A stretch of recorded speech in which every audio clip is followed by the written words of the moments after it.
사도신경으로 우리의 신앙을 고백하시겠습니다.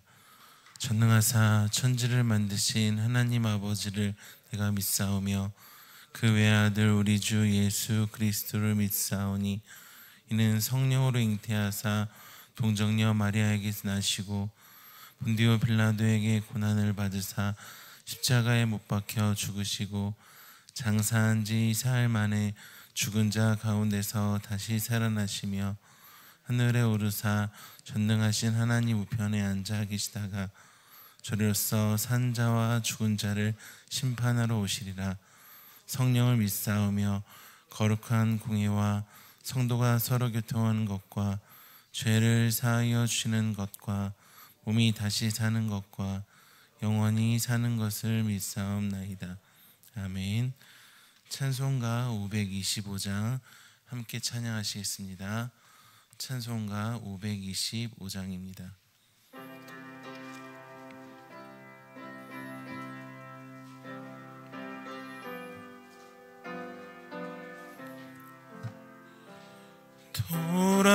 돌아와 돌아와 마음이 고난이여 길이 참 어둡고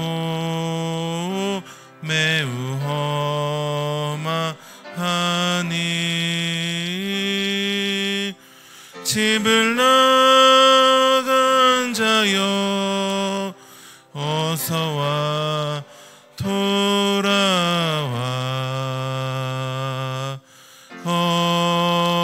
어서와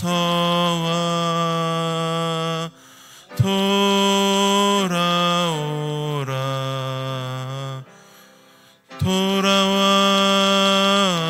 돌아와 해가 질 때까지 기다리고 계신 우리 아버지께 집을 나간 자여 어서와 돌아와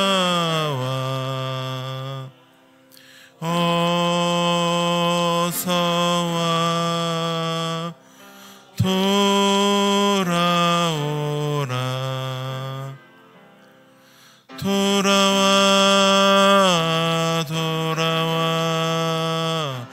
환난이 있는 곳과 죄가 있는 곳과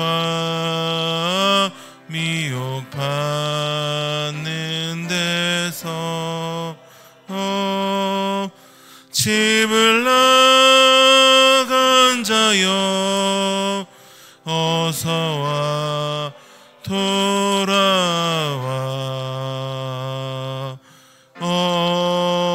어서와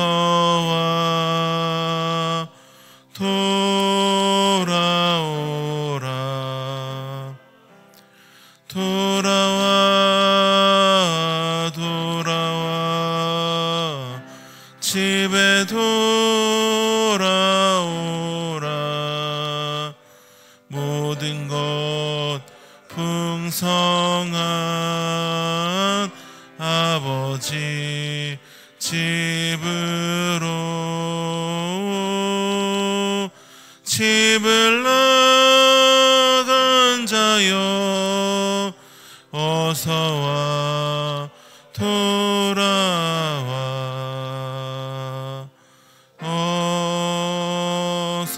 어서와 돌아오라.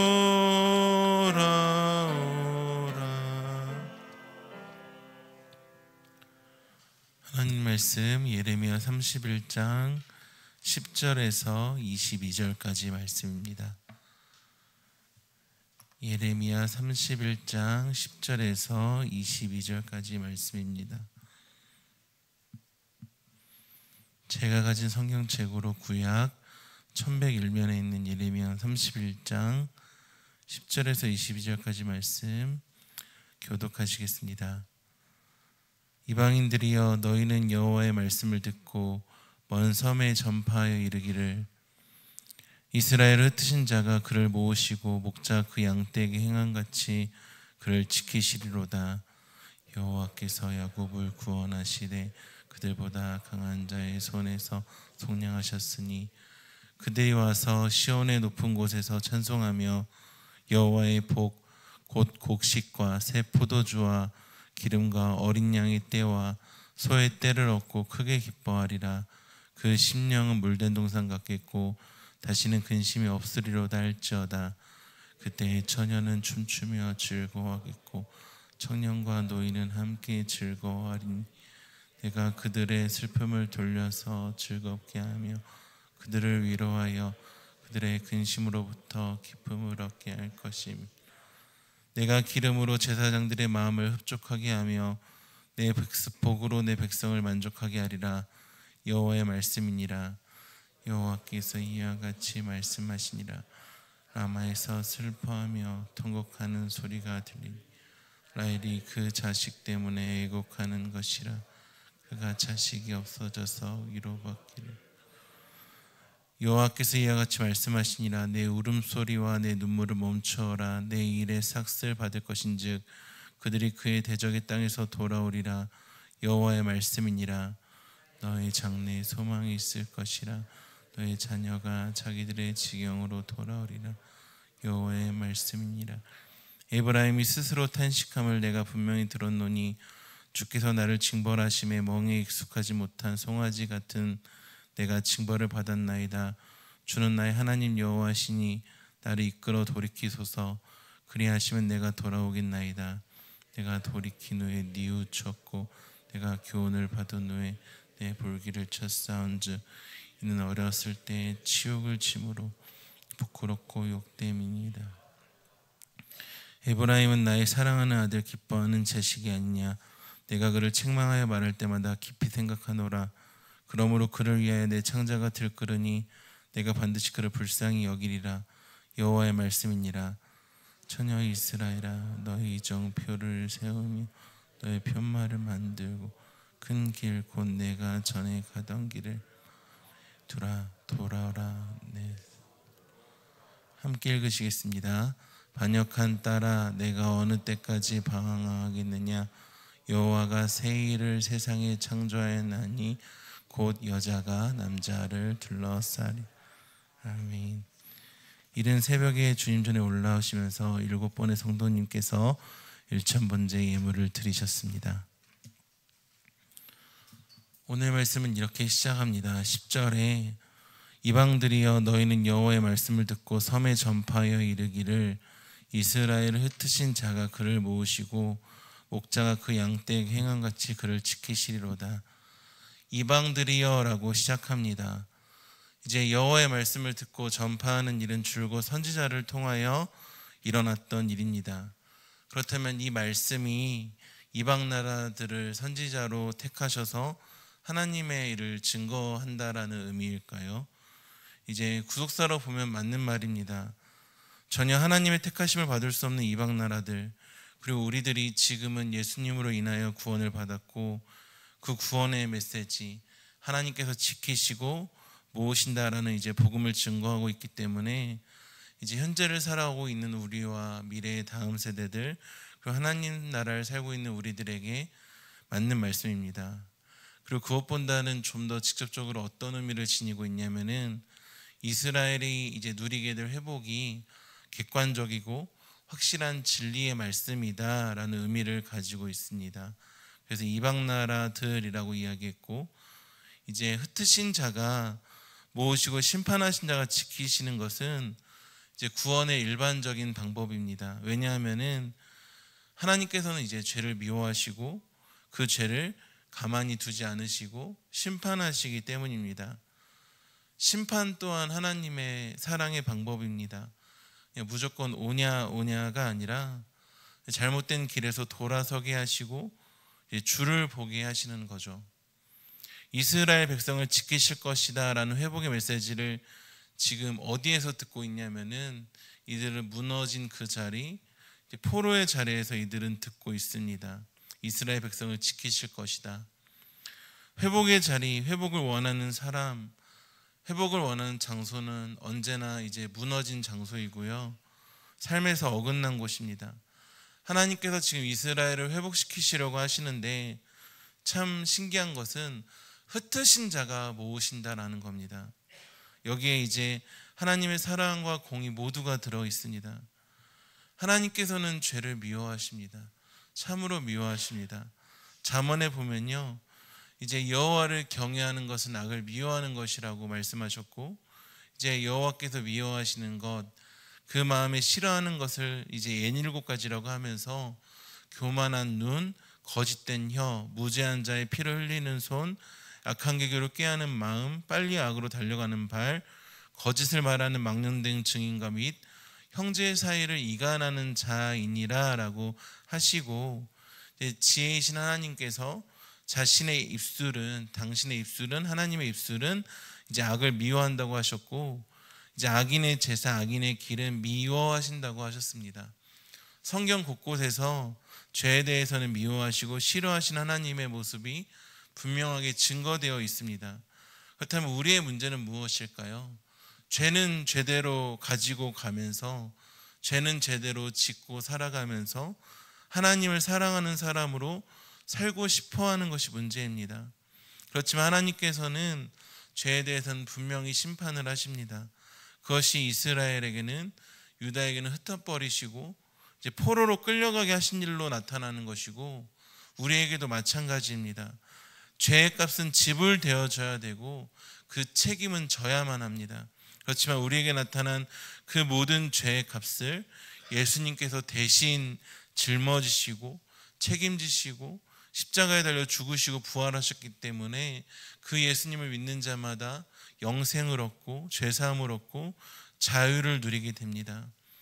하나님의 법칙은 심는 대로 거두는 것이에요. 언제나 그렇습니다. 원인과 결과가 분명하며 죄에 대해서는 심판하시는 공의로우신 하나님이십니다. 그래서 우리도 죄의 싹은 사망이기 때문에 죽음으로써 그 죄값을 치루어야 되는데, 그 심은 대로 거두시는 분명하신 하나님께서 공의 가운데 사랑을 나타내시는데 그분이 예수님이십니다. 그래서 은혜입니다. 은혜는 아무 자격 없는 사람이 누리는 것, 선물입니다. 은혜의 조건이 하나 있다면은 그것은 온전히 하나님의 주권입니다. 은혜의 조건은 하나님의 주권입니다. 하나님께서 하시겠다고 하셨고, 그 방법은 세상으로 이해할 수 없는 자신의 아들을 주신 방법입니다. 오늘 10절에 목자가 그 양떼에게 행함같이라고 나와 있습니다. 목자와 양은 언제나 운명 공동체입니다.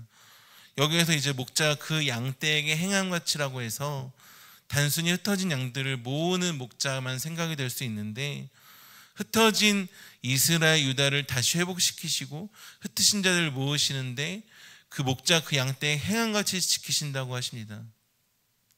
목자가 양을 지키는 방법에는 어떤 방법이 있을까요?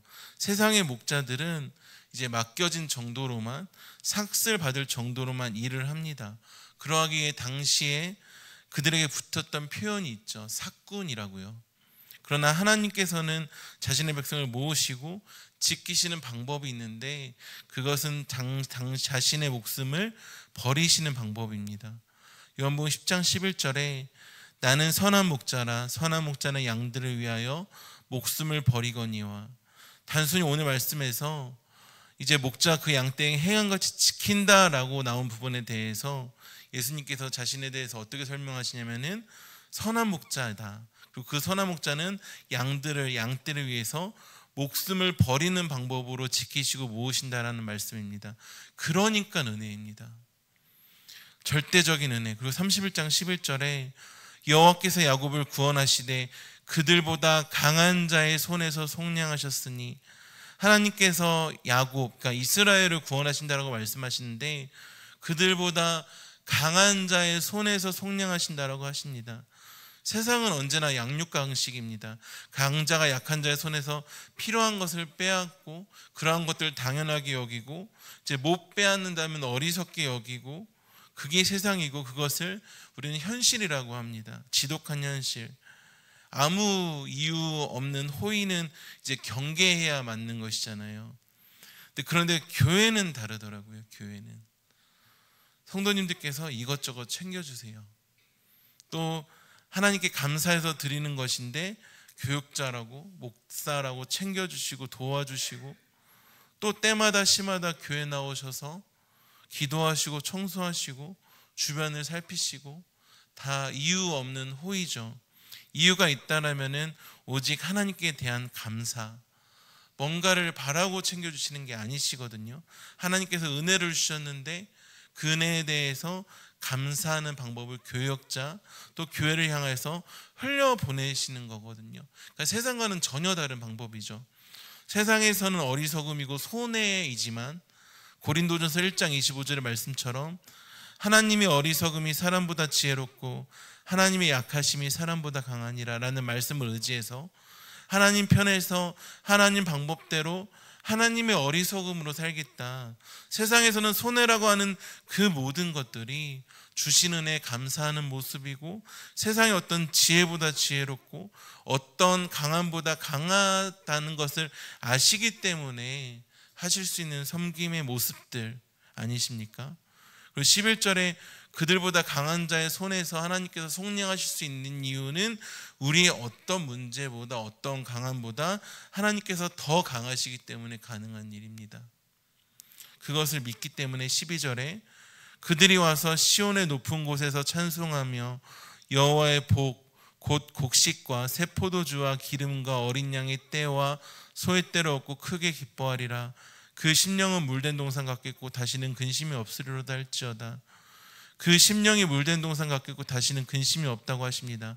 흩으신 자가 모으셨고 그리고 그곳에서 이끄시기 때문에 곡식, 새 포도주, 기름, 어린 양의 소의 떼, 이런 것들 때문에 기뻐하는 것이 아니라 이런 것들을 주시는 하나님으로 인하여 기뻐하고 다시는 근심이 없겠다고 하십니다.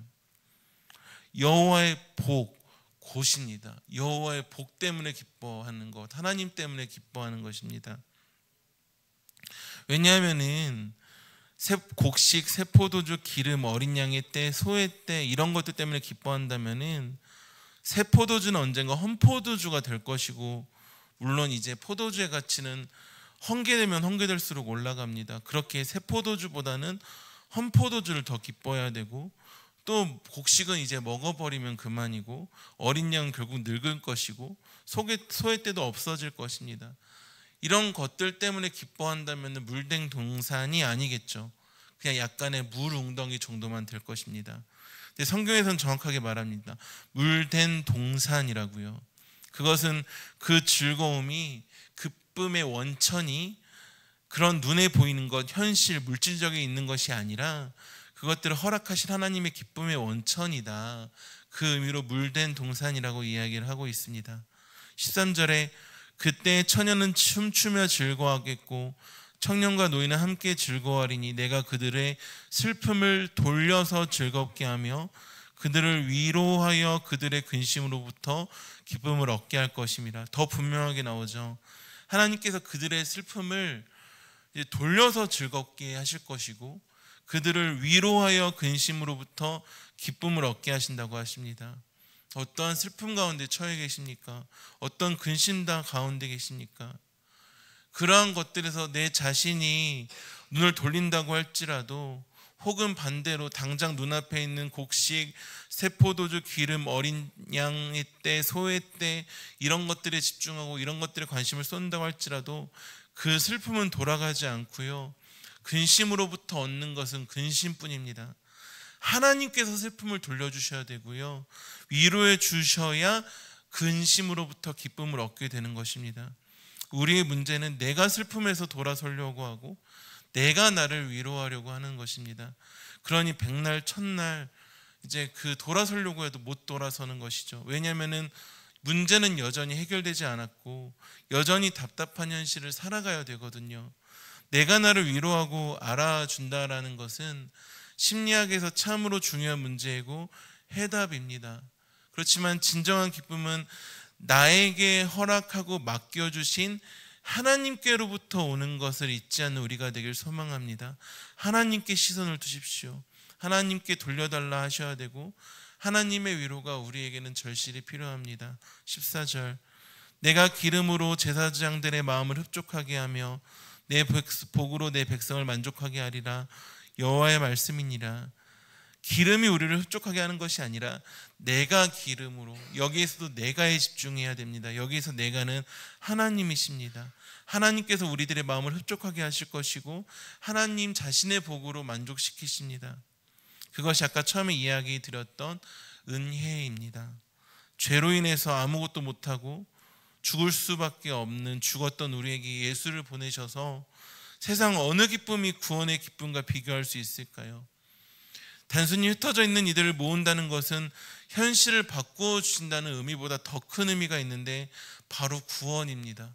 구원의 기쁨과 비길 수 있는 것은 구원해 주신 하나님으로부터 얻는 흡족, 만족, 즐거움, 기쁨과 비길 수 있는 것은 없습니다. 말씀을 정리하도록 하겠습니다. 오늘 말씀의 제목은 하나님이 창조하신 새 일입니다. 마지막에 21절, 22절에 처녀 이스라엘아, 너의 이정표를 세우며 너의 편말을 만들고 큰 길 곧 내가 전에 가던 길을 마음에 두라. 돌아오라, 내 성읍들로 돌아오라. 반역한 딸아, 내가 어느 때까지 방황하겠느냐.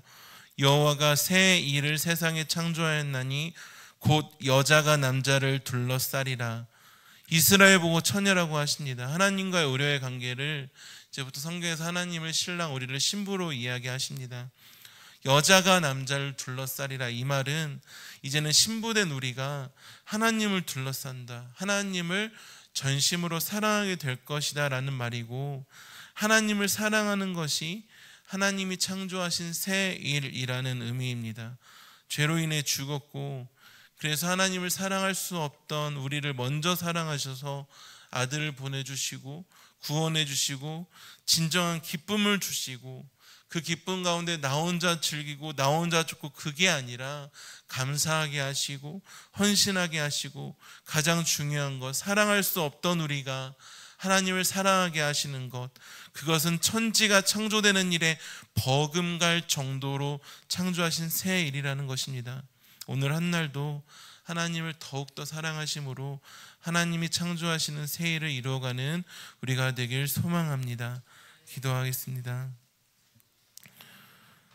은혜와 사랑이 많으신 하나님, 참으로 감사합니다. 하나님 아버지, 더욱더 주님을 사랑하는 오늘 하루가 될 수 있도록 인도하여 주시옵소서. 하나님, 이 시간 주님 제에 나오면서 그냥 나오지 않고 귀한 예물 가지고 나온 손길들이 있습니다. 이 예물이 쓰여지는 곳곳마다 우리 성도님들의 사랑과 헌신이 함께 증거되게 해주시고 하나님께 마음껏 드렸습니다. 주님께서 주시는 복과 은혜를 마음껏 누리게 하실 것임에 감사합니다. 예수님의 이름으로 기도합니다. 아멘. 하늘에 계신 우리 아버지여, 이름이 거룩히 여김을 받으시오며 나라의 임하옵시며 뜻이 하늘에서 이룬 것 같이 땅에서도 이루어지이다. 오늘날 우리에게 일용할 양식을 주옵시고 우리가 우리에게 죄 지은 자를 사하여 준 것 같이 우리 죄를 사하여 주옵시고 우리를 시험에 들게 하지 마옵시고 다만 악에서 구하옵소서. 대개 나라와 권세와 영광이 아버지께 영원히 있사옵나이다. 아멘.